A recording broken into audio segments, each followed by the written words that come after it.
All right, Larry Krueger here at Levi's Stadium on a Friday for the Pig and a Pickle Krug Show with a little 49er video as we recap everything that happened down here on a Friday. And of course, we're brought to you by Pig and a Pickle. The best barbecue in all of Northern California is Pig and a Pickle. Check them out. They're in Emeryville. They're in Corte Madera. They're open 7 days a week from 11 a.m. till 8 p.m.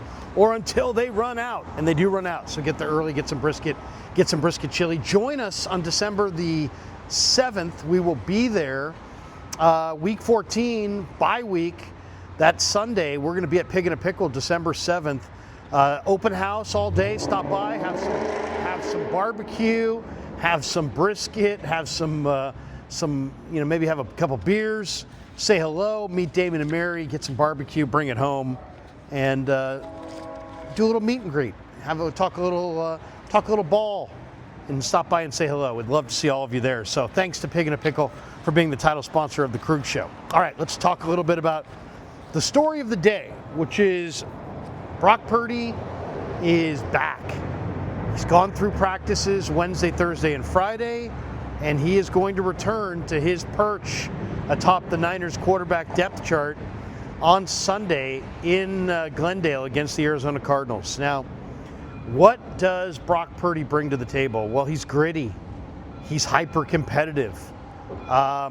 He's much more of a downfield thrower than Mac Jones. Now, people would say, well, what do you mean by that? Doesn't Mac have a bigger arm? Well, I don't know. I mean, it's pretty close, but I would say Purdy is much more likely to drive the ball down the field than Mac Jones. Mac Jones is much more likely to take what's underneath and take what's given to him, where Purdy drives the ball down the field a little bit more.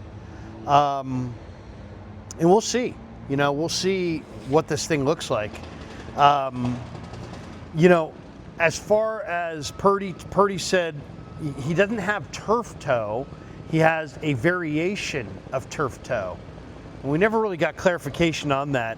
Surgery was never recommended by his doctors, so he never opted to have surgery. Some people suggesting that, Brock should have had surgery. Look at Joe Burrow. He had surgery, and now he's back, and he's going to be back potentially playing later on this year. The bottom line is you never have surgery when it's not necessary. You don't want unwanted or unnecessary surgeries. So his doctor never recommended surgery. So, I don't know. There's 3 different levels of turf toe. And obviously Joe Burrow's was a little bit more serious, and thus he had the surgery.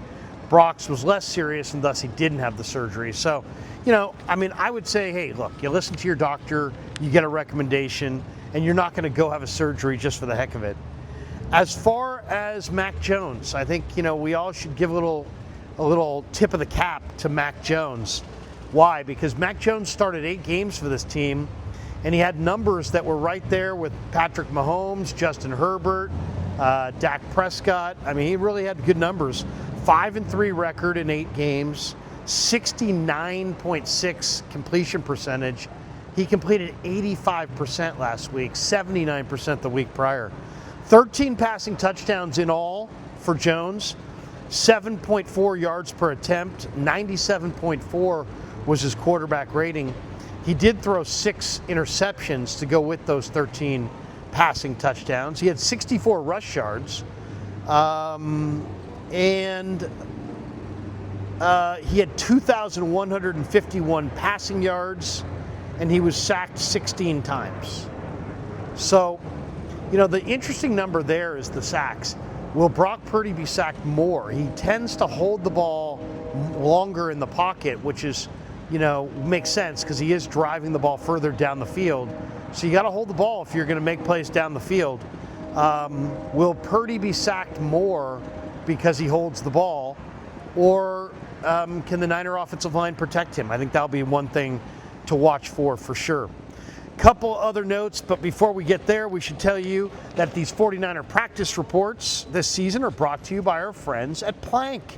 That's right, the 50,000 square foot entertainment eatery in Jack London Square in Oakland. Plank just opened the hub, a brand new sports viewing space with a massive 30-foot media wall, over 70 TVs. It's the ultimate spot to watch the game. Enjoy incredible food, specialty cocktails, their huge 15,000 square foot outdoor beer garden. Plus bring the kids, they'll love the bowling. They got 12 lanes of bowling, there's bocce, there's arcade games. And right now, if you're a Krug Show listener, you get 15% off bowling, games, food, and non-alcoholic drinks through the end of November. Just mention that I sent you and they will hook you up. It's also a perfect place to host your holiday parties for your friends, family, and your team at work.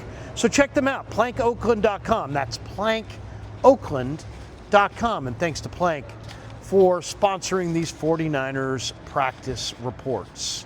All right, let's talk a little bit more about what we learned down here in Santa Clara. One, Deommodore did not practice today, and I think there's a very good chance Lenore's not going to go. He's got a calf injury. He wasn't good enough to practice today. He's listed as questionable for the game on Sunday. That is a huge blow for the Niners because Lenore's their best corner. We're going to see Ricky Pearsall for the first time since week 4. He's been out since week 4 with a PCL injury. He was the Niners' first-round pick. And, and if you, how about this for a stat? The Niners this year, with their number 1 offense, Kittle, CMC, Purdy, Pearsall, Brian Robinson, and the Niners starting O-line have played 1 offensive drive together this year. 1. So that's obviously not good. They're getting Pearsall back, and hopefully he'll make some plays down the field. As I said, he's been out since week 4, so it's really hard to say what he's going to be one way or another. Jacoby Brissett has been pressured on 47.8% of his dropbacks this year. He tends to hold the ball. He tends to take more sacks. Can the Niners get more sacks under Brissett than most teams get against Murray, who's very difficult to sack? Well, we'll see. I think the other key element in this game is you got to double Trey McBride. McBride is their best receiver by far, with no Marvin Harrison Jr., no Zay Jones.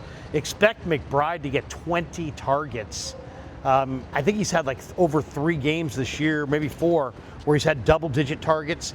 He for sure is going to have double-digit targets in this game. One thing that I think you guys ought to check out, there's a new documentary coming out. It's called The Rise of the 49ers. And it's a limited series. It's going to be on television February 1st and February 2nd on AMC and AMC Plus. So that's cool. Anytime there's any kind of documentary on the old school Niners, you ought to check it out, because the Niners dynasty of the 80s and 90s arguably is the greatest dynasty in the history of the NFL. As far as the guys who were limited yesterday, Lenore was out today. Pearsall was a full go today. Collins was a full go today. Winters was a full go today. And Purdy was a full go today. So everybody was a full go except for Deommodore. Arizona, by the way, since the Niners beat them in the earlier matchup here at Levi's, they are 1-6. 1-6 since their game here at Levi's against the 49ers. So obviously 1-6 is not very good. Not very good. And we'll see what Arizona's bringing to the table in this one.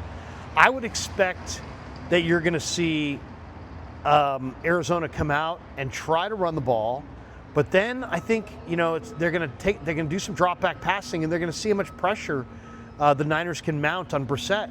And if the Niners can't mount a lot of pressure on Brissett, I think you're going to see the Cardinals just try to dink and dunk them throughout the day. So expect the short passing game if the Niners can't get any rush on Jacoby Brissett. One other note, you say, well, some people are like, why are the Niners going away from Mac Jones for Brock Purdy? I think they're looking for more of a downfield passing attack. In the Niners' last 3 losses, now I'm not blaming Mac Jones for these losses, but the Niners' opponents in the last 3 losses have averaged 32.6 points per game. The Niners' offense in their last 3 defeats is averaging only 20 a game.